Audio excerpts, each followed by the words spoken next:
Okay, bismillahirrahmanirrahim. Assalamualaikum. Hari ni kita nak bincang tentang hukum-hukum faraid yang famous dekat Malaysia, but saya nak ambil 5 je contoh. Banyak sebenarnya. So kita ambil 5 je. So kita rolling dekat soalan yang pertama. Hukum yang pertama adalah hukum harta orang yang markuf. Okey, apabila seorang tu meninggal, harta peninggalan mestilah diagihkan kepada para waris setelah diselesaikan terlebih dahulu kewajipan-kewajipan harta pusaka, iaitu seperti pengurusan jenazah, wasiat dan juga hutang-hutang. Okey, dia juga terbahagi kepada 2 bahagian, iaitu yang pertama pewaris atau lebih mudah dalam bahasa Arabnya al-muwarid ataupun waris, iaitu al-warid, dan harta pusaka itu sendiri iaitu al-mauruf. Okey, yang ketiga iaitu mengetahui sebab hubungan sama ada melalui keturunan, pernikahan dan juga wala', iaitu penguasaan. Kita terus pergi dekat jenis mafkuf. Okey, untuk mazhab Syafi'i dan juga mazhab Hanafi adalah satu jenis yang sama. So diorang together lah, but untuk mazhab Maliki, mafkuf ni terbagi kepada 4 jenis, iaitu yang pertama orang yang hilang di negara Islam, yang kedua orang yang hilang di negara kafir, yang ketiga orang yang hilang dalam peperangan, iaitu orang Islam yang menentang kafir, dan juga yang keempat orang yang hilang dalam peperangan, iaitu orang Islam sesama Islam itu sendiri. Untuk hukum mafkuf dalam pewarisan harta, iaitu apabila telah pasti bahawa mafkuf tersebut telah mati bersandarkan pada bukti-bukti yang wujud dan juga berdasarkan kepada keputusan hakim, maka harta peninggalan itu perlulah diagihkan kepada waris-waris yang layak. Terus pergi dekat hukum faraid yang kedua, iaitu menggunakan wang KWSP untuk melangsaikan hutang arwah. Jom.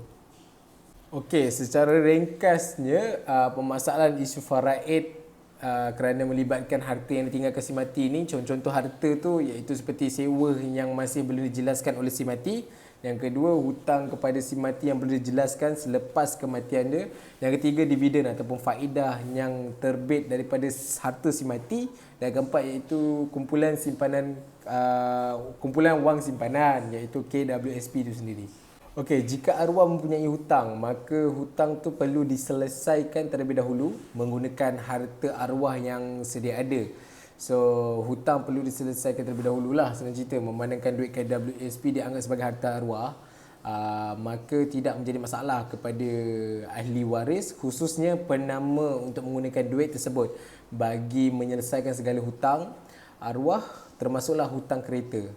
Okey, sekiranya isteri arwah beranggapan kereta akan menjadi milik isteri si arwah kerana dia menyelesaikan hutang si suaminya tu, maka kefahaman ni kurang tepat dan perlu diperbetulkan lagi.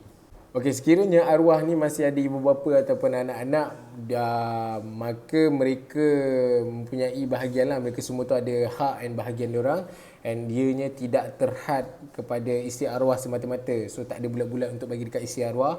And sekiranya ditukarkan geran ataupun nama seperti contoh kereta bertukar kepada nama isteri arwah before arwah tu meninggal, benda tu tidak ada masalah.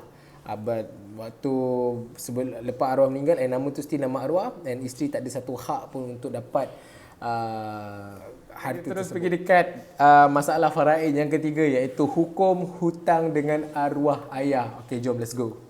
Kita ringkaskan lagi untuk isu faraid, hukum hutang dengan arwah ayah itu sendiri.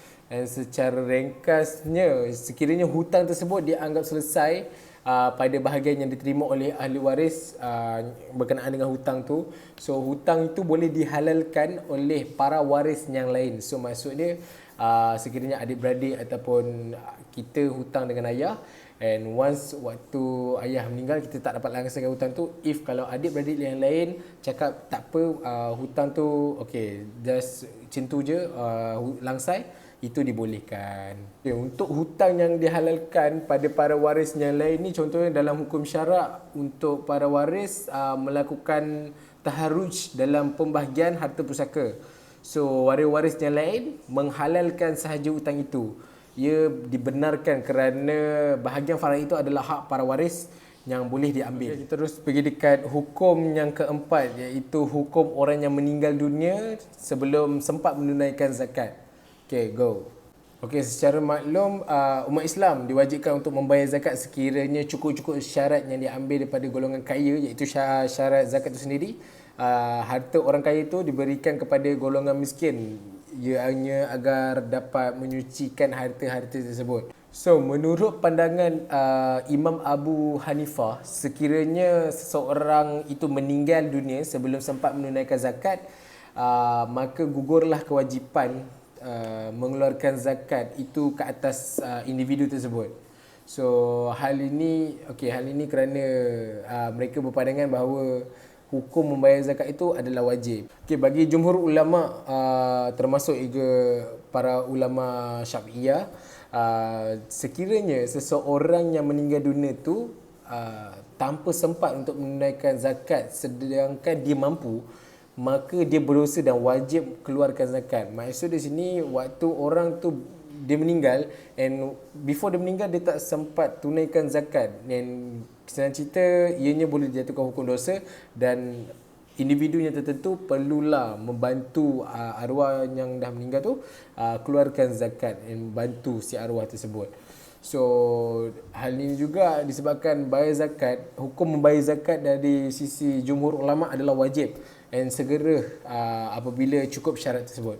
Jumhur ulama telah menyimpulkan bahawa mengeluarkan zakat daripada harta seseorang yang meninggal dunia dalam keadaan yang tidak sempat menunaikan sedangkan dia mampu untuk melaksanakannya. So jumhur ulama ni dia menyimpulkan bahawa supaya kita wajib mengeluarkan zakat, siapa-siapa pun sekiranya mampu cukup syarat, kita wajib mengeluarkan zakat sebelum kita meninggal dunia. Okey, kita terus pergi dekat hukum faraid yang terakhir, iaitu status iddah dan harta pusaka wanita yang ditalak, yang dicerai talak satu selepas matinya suami. Jom. Okey, cerai atau talak satu ni disebut juga sebagai talak raj'i, yang bermaksud talak ni sebenarnya dia boleh untuk dirujuk. Okey, sekiranya seorang wanita tu kematian suami, dia tetap perlu beriddah, tapi jumlah tu berbeza, iaitu selama 4 bulan 10 hari.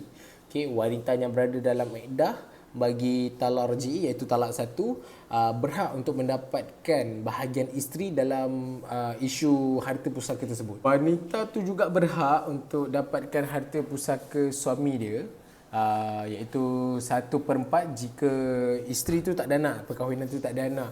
So dan 1/8 isteri tu akan dapat sekiranya ada anak. So dia ada dua lah.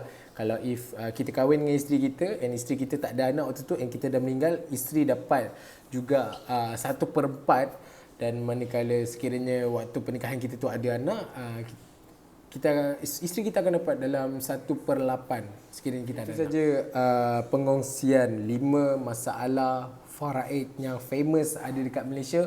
Hopefully hopefully bermanfaat, dan sekiranya ada salah silap dari segi hukum, mohon maaf dan terima kasih. Assalamualaikum.